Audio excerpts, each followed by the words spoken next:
My name is Kathryn Leslie. I grew up in Iowa. I went to college for a while. My major was art, but I didn't think I would make a career in art, so I stopped going to school. And then moved to Illinois, had a couple kids, and now I work in IT. But I started back in my art when my daughter was a baby 13 years ago, and decided on embroidery because it was kind of a new medium to me, and there was a lot of options for it. The pieces I have are all historical images. They range from like the 1500s until the 80s. They're just either kind of grotesque things that I found interesting and thought would look interesting embroidered, because that's always kind of classically a pretty medium. And then I've got some pop culture things from the 60s and the 80s, just things that I thought would translate well to through a thread. A lot of times it's images that I see, for this show anyway, they're images that kind of catch my eye, that are either like old and kind of grotesque, I guess, just kind of eye-catching because they're so off-putting.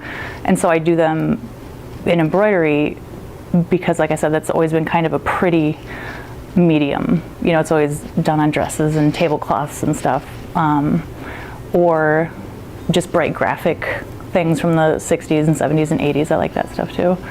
Things that aren't typically, they're almost too modern for embroidery. But it just depends on the image, just different things I like. I think they've all been kind of found images that I've like translated into embroidery. There's a few that I did myself.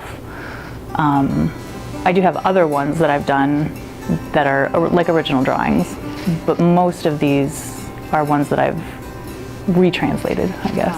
A lot of times I'll leave the work in the embroidery hoop, so it accentuates the medium. I will frame some things sometimes, but a lot of times, like I have a few that are kind of like old-timey medical procedures that are kind of gross, and so I think that image on fabric in an embroidery hoop really, there's kind of like a contrast between the kind of grossness of the subject with the traditional presentation of the hoop and the fabric.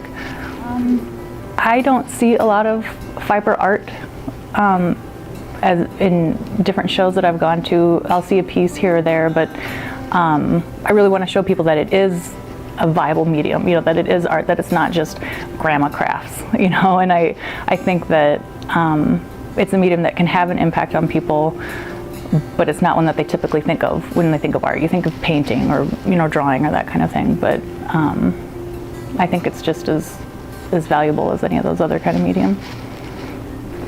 For me, it was kind of a new thing because, like I said, I had started out as an art major and I was a painter, but to me there wasn't anything,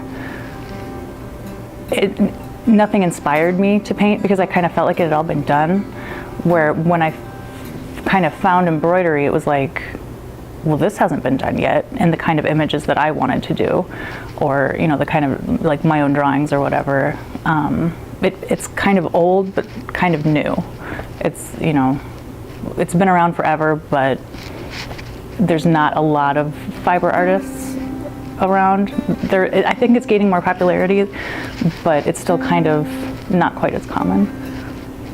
I hope that when somebody sees my art, they realize that embroidery is more than just unicorns and puppies and tablecloths and that kind of stuff, and that it can be a modern medium that's not just, you know, for grandmas. That you can do a lot more with thread than I think historically has been done.